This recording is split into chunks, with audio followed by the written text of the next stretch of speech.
Okay, well, good morning. My name is Rocky Moretti. Moretti is spelled M-O-R-E-T-T-I, and I'm the Director of Policy and Research with TRIP. TRIP is a nonprofit organization based in Washington, D.C. We're in our 50th year of operation, and during that period, we've released over 600 reports at the state and national level looking at the condition of the nation's transportation system, its impact on the economy, the role that it plays in terms of keeping people safe and providing mobility. The report, TRIP as an organization, is supported by a coalition of insurance, construction, labor, and engineering organizations. They support us as advocates for a transportation system that's well maintained, efficient, and safe. And the way that we do our advocacy is by providing the latest information on the system.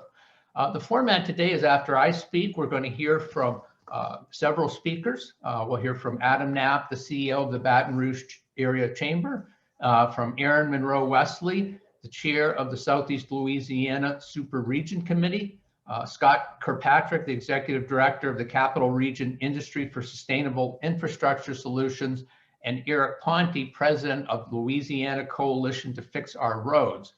The format will allow questions after the initial comments.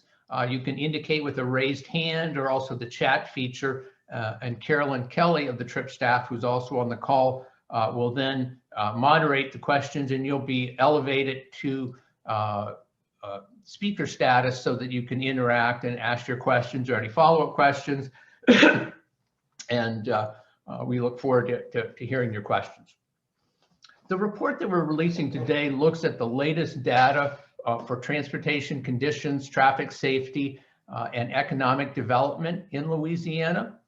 The report is based on analysis of the latest data from a variety of sources, including the Federal Highway Administration and the National Highway Traffic Safety Administration, which annually collect data from every state transportation agency across the country on the condition of their transportation system. The TRIP report finds that travel in Louisiana from 2000 to 2019 on its highway system increased by 26%. That's higher than the national average of 19%. But then, of course, last spring, the pandemic hit. As you would anticipate, there was a significant decrease in travel. By April of last year, travel in Louisiana was down by 36%. But by January of this year, travel in Louisiana had rebounded to 7% below the level of the previous year, as we saw economic activity growing again following the pandemic.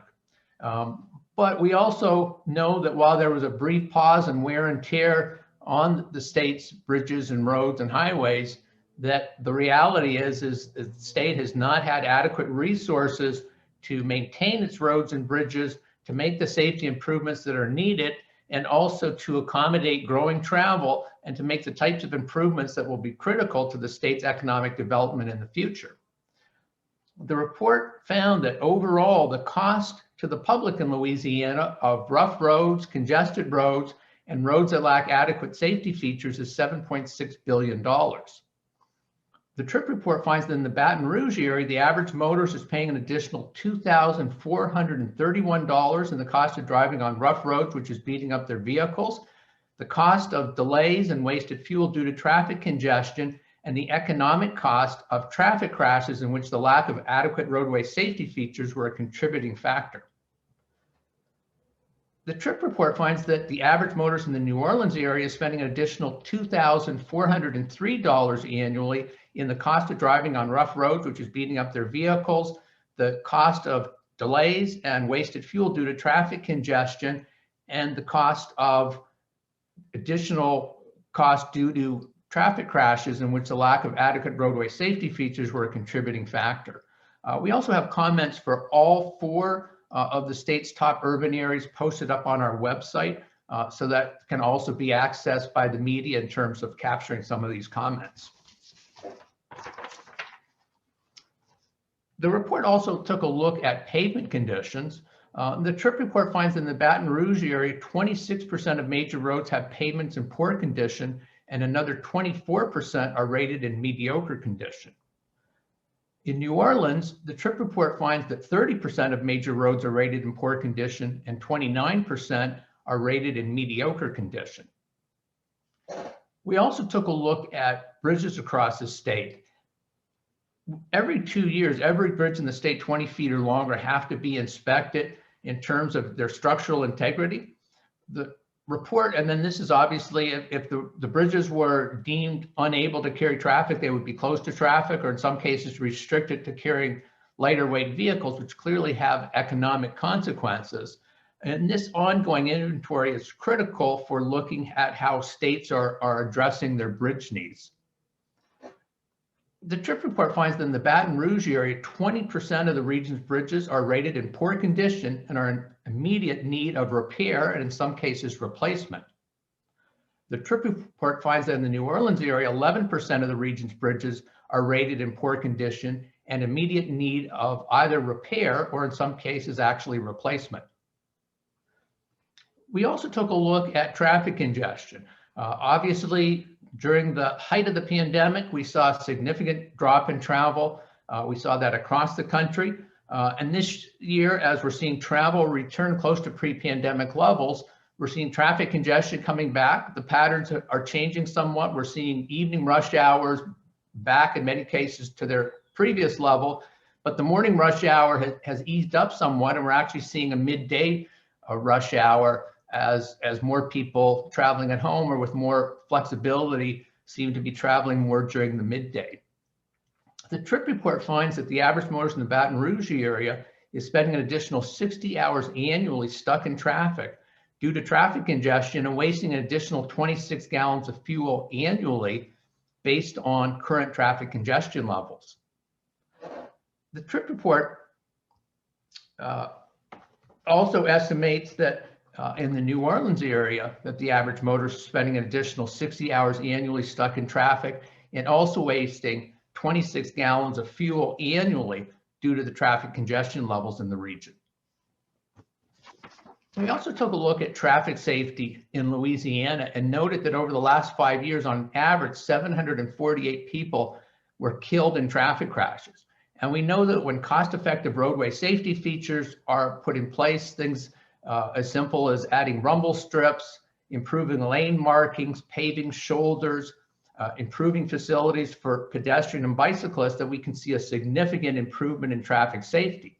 In fact, the report points out that 20% of traffic fatalities over the last 5 years in Louisiana have been of pedestrians and bicyclists.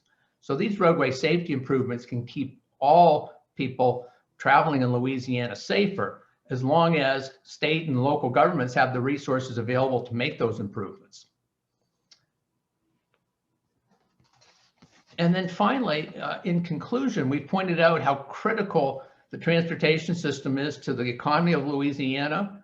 Every year, $584 billion worth of goods are shipped across the state. Trucking is a key part of moving those goods. And looking ahead to 2045, the latest data suggests that the value of goods shipped in Louisiana are going to increase by 78%. So for the state coming out of the pandemic and looking forward to economic development, it will be critical that investment is made to make the improvements that are going to improve the condition of the system, that are going to help improve the mobility that people have and the reliability of the system, and to also keep people safer. Making those investments, both involving state funding, but also federal funding, are critical to the state's economy. Every year, approximately 78,000 jobs in Louisiana are directly tied to jobs related to either building, maintaining the state's roads, highways, and bridges. And approximately 1 million jobs in the region are tied in some way to being very critically impacted by the quality of the transportation system, including tourism, manufacturing, and retail sales. Finally, one of the critical sources of funding in Louisiana is the federal government, which provides $748 million annually. In addition to the need for additional state funding to support the transportation system, it will also be critical that the current federal surface transportation program, which expires in September, is extended with a long-term, well-funded and reliably funded federal surface transportation program. With that, I'm going to ask Adam to provide his comments, and then we'll hear an order from each of the speakers, and then we'll be open for questions. Thank you. Well, thank you, Rocky. It's a privilege to join such a great group here, and we appreciate y'all doing this work. Our organization leads economic development in the 9-parish region, and we partner with Greater New Orleans, Inc. In that work. And Super Region Committee, you're going to hear from Erin Monroe Wesley in a moment, who's our chair of the Super Region effort for the business community to work collaboratively across Southeast Louisiana for the concerns of the Southeast Louisiana regional economy, which is very much connected economically, but it's also connected physically through our infrastructure. Our organizations have long pushed the need for Louisiana to invest better in its infrastructure, and the data that you're hearing from Tripp this year just reemphasizes that point so well for all of us to understand. It also comes at a timely moment when the legislature is convening this week for their annual look at their priorities as a state, at a moment when our transportation dollars continue to decline as we invest as a state at one of the lowest levels in the country, and really have to step up our priority and our state level of support for infrastructure. It comes also at a time of federal support that is coming down that could make a massive long-term difference for our future if we as leaders actually choose to make priorities. And I think the main message we want to convey is this is the point of time when we need leadership to step up and recognize that we need to be investing in infrastructure. As you heard in what was shared from Rocky, it is already costing us. Oftentimes we think about the priority of new revenue, whether that's a gas tax or other sources, as being a net new cost somehow that we don't currently have, but we're already paying it. The question is whether we want to have it be improving our lives and our infrastructure and our economy, or we just want to have it beating up and tearing up our cars as we have to pay in insurance and repairs constantly to replace what we have, rather than having a better and more smoothly flowing infrastructure that actually will lead to growth of the overall economy. I put on Twitter just a moment ago a chart that we've been looking at, which is Metro Baton Rouge's population is 71st in the nation in terms of size, but our congestion delays are 25th worst in the country. So if you think about our population mismatch to our congestion delays, it underscores why Baton Rouge has to put transportation as a first priority and our thinking about what drives economic growth for the future. At the end of the day, it's jobs, y'all, and we've got to make sure that we're focused on the things that are going to drive growth, and it's going to start with investing in infrastructure. Thank you, Rocky. Thank you. Good morning, and thank you again, Rocky, for the opportunity to share brief remarks on behalf of the Southeast Louisiana Super Region Committee. As Adam mentioned, our Super Region supports economic growth in New Orleans, Baton Rouge, the Bayou region, and surrounding areas. Since our inception in 2009, our Super Region Committee has called for increased investments at the local, state, and federal level in our state's infrastructure. We do firmly believe that investing in our infrastructure will spur economic development and also ensure that existing businesses can reliably move people and goods across our state. We thank and applaud the work of Tripp to really call attention to our bridge and transit conditions, traffic congestion, and deteriorating roads and highways. For far too long, the lack of investment in our state's transportation infrastructure has resulted in lost business revenues and economic opportunity. The Southeast Louisiana Super Region Committee is calling upon our elected officials to prioritize the investment in Louisiana's infrastructure now before it's too late. We'll definitely be closely monitoring the work of the Louisiana legislature and look forward to sharing the data from Tripp to further articulate the need for these critical investments. So again, thank you for the opportunity to speak on behalf of our Super Region. Thank you, Erin. Scott? Great. Yeah, thank you so much. So I work closely with Adam as we have assembled a group of business leaders in the capital region over the past few years, focused on the very problem that you've highlighted in this report, and the deep cost not only the businesses face as they move products around, but also their customers try to get to them, and they try to get their employees to work.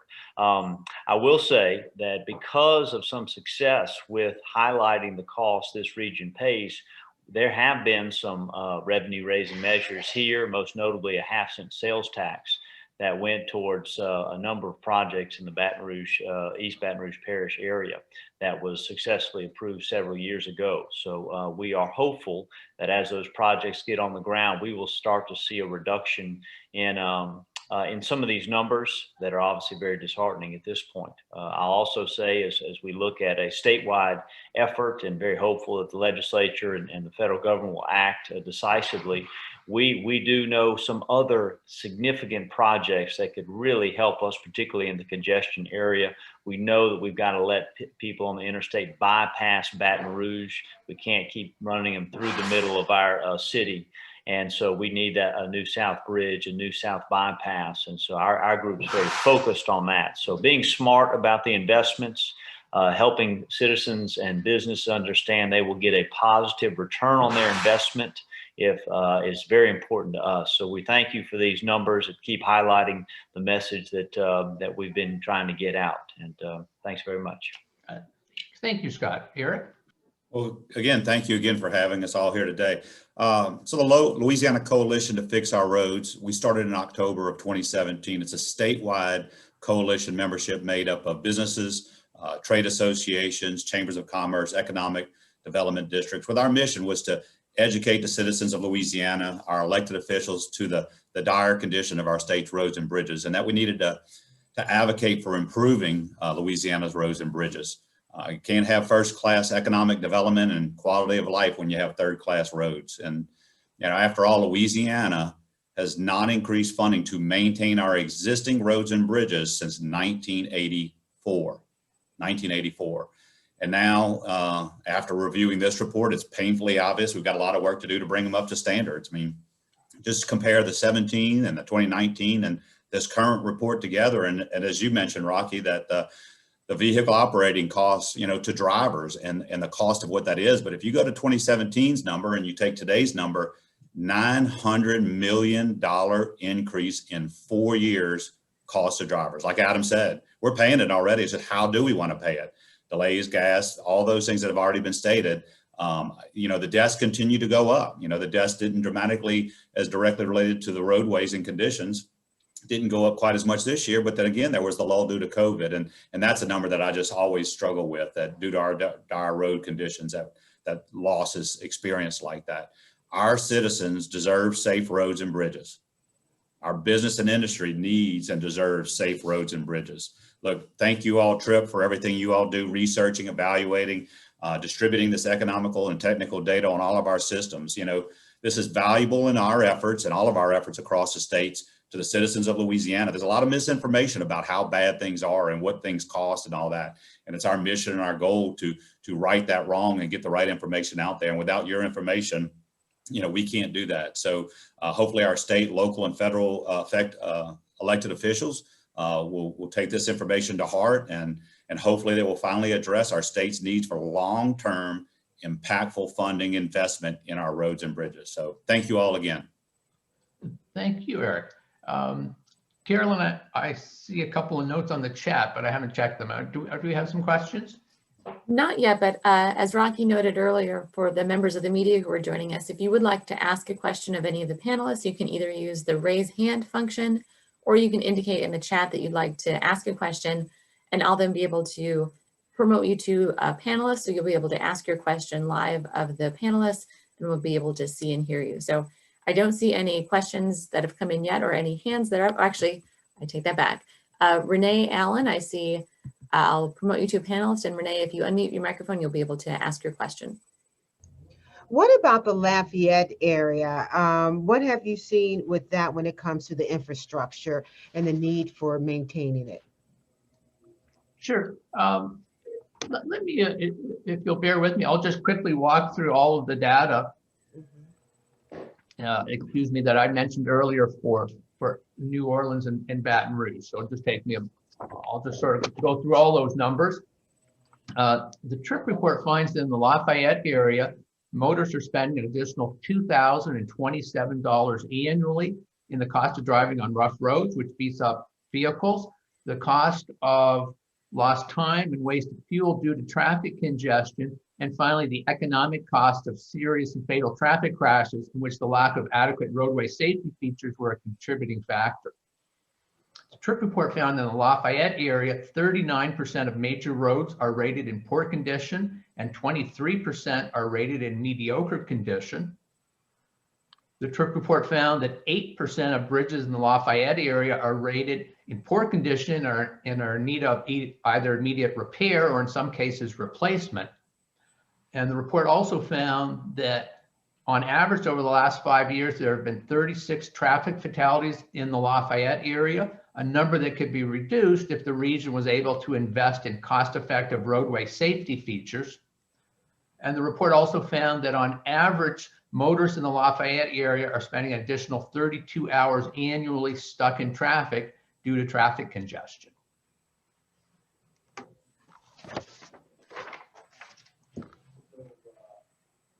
So that's really all the key numbers in Lafayette. Did you have any additional questions? Yeah, and I know you mentioned cost-effective roadway features. Could you Sure. name maybe 2 or 3 of those so people understand what you mean when you say cost-effective roadway features? Sure.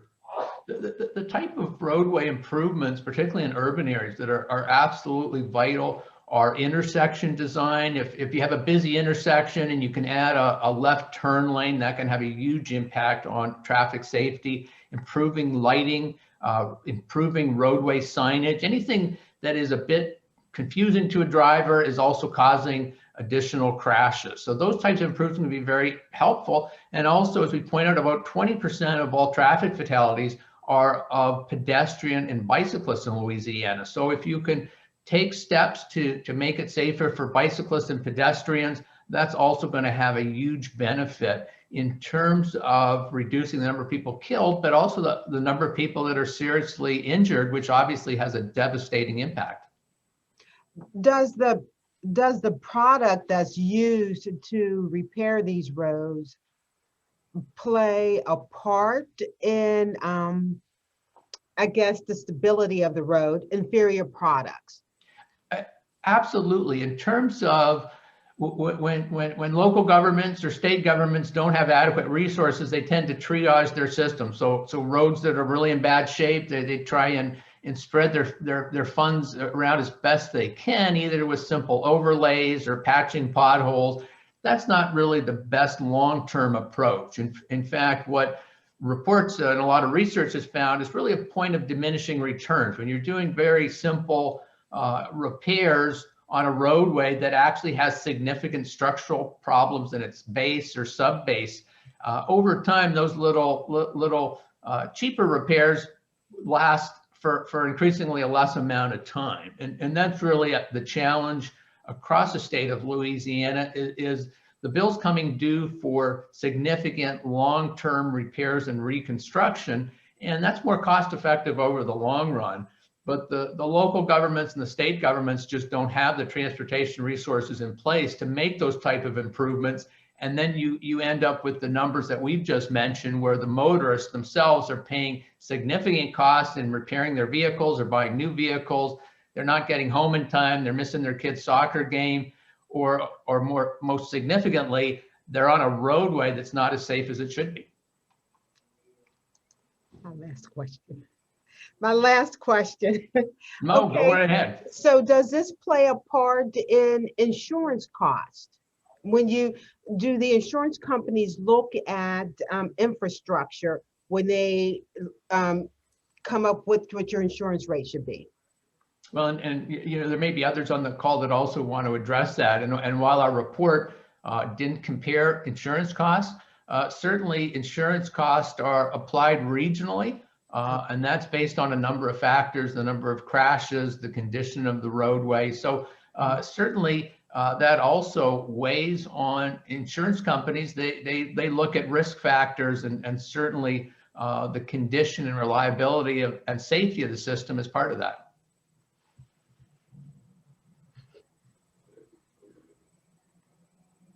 Okay, thank you, Renee. I see we have another question or a hand up from John. John, I've added you as a panelist, and if you unmute your line, you'll be able to ask your question. I'm John, I guess. You got to bear with me. I'm 79 years old and I'm PC illiterate. That's okay. And it's a shame because I'm an honor graduate of Loyola's College of Business. I still haven't learned how to use my 8-track from the 60s. Hmm. So what do I do next? Yeah, just go ahead and ask your question, and if it's directed at any of the panelists in particular, you can say who the question's for. Otherwise, we'll we'll sort of just decide among the group who's best placed to respond. Well, it's primarily about a dangerous sinkhole on Polita Street in Gentilly between Mithra Street and Fillmore Avenue, the 1500 block. There's a sinkhole that's been developing for quite some time. Myself and my neighbors have consistently notified the elected officials, and the sinkhole is getting progressively worse. It's so deep now, people have to go up on other people's lawns in order to avoid the sinkhole. And every day you hear somebody go over the sinkhole not knowing it was there, and you hear their oil pan scrape. When are they going to fix that sinkhole?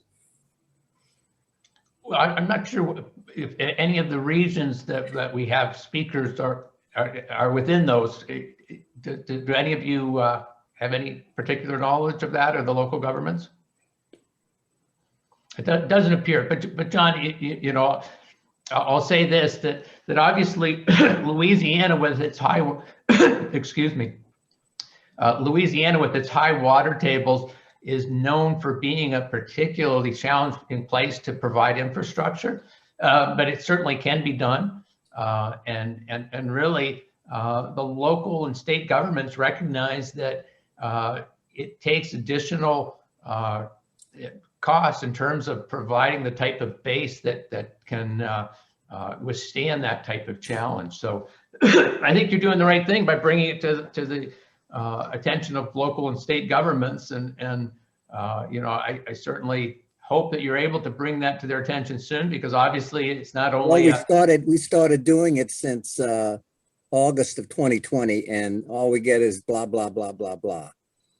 We're going to be on top of it, blah blah blah, but nothing ever happens. And I can remember as a kid living on this street since 1950, a few feet away from this big sinkhole, there was a four-door car that went down into the sinkhole when it finally collapsed, like those holes in Florida do. And all you could see were the taillights of the back of this Ford car. So it's not something it's got to be fixed. It's got to be filled in or something. But all we get is blah, blah, blah. Definitely.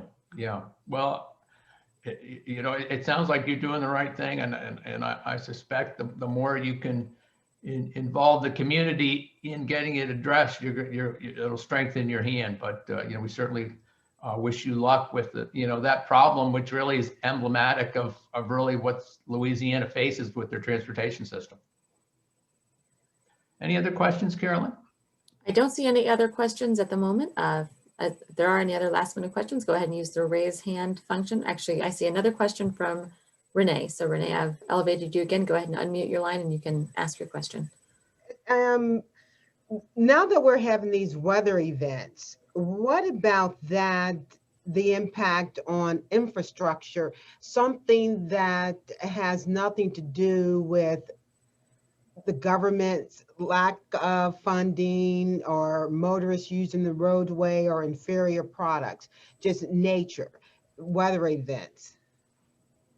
The transportation agencies across the country are really putting an increased premium on the resiliency of the system, and certainly the potential for additional storm damage has been recognized, and the reality is that that's really another reason to make sure transportation agencies have the resources they're needed to try to protect the system, and also over the long term to build in that resiliency, so that to the extent possible, the transportation system can remain open despite significant weather situations. Obviously, in the case of hurricanes, redundancy in the system is absolutely vital in terms of evacuation. But on another note, just recognizing that the transportation system needs to be hardened. Certainly that there is that awareness in Louisiana and across the country and the transportation agencies, but it does come down to funding, having the resources in place to make sure the system remains viable.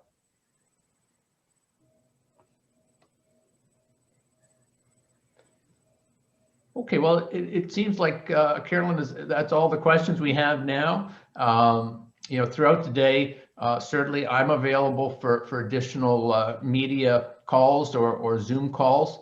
And you, I believe, have contact information or at least titles for all of the speakers if you also want to reach them individually. Again, I thank our speakers for taking time out of their day to participate in the release of the TRIP report. And thank everyone who called in to learn this information. And with that, we'll conclude today's news conference, and I hope everyone has a good day. Thank you. Thank you. Thank you.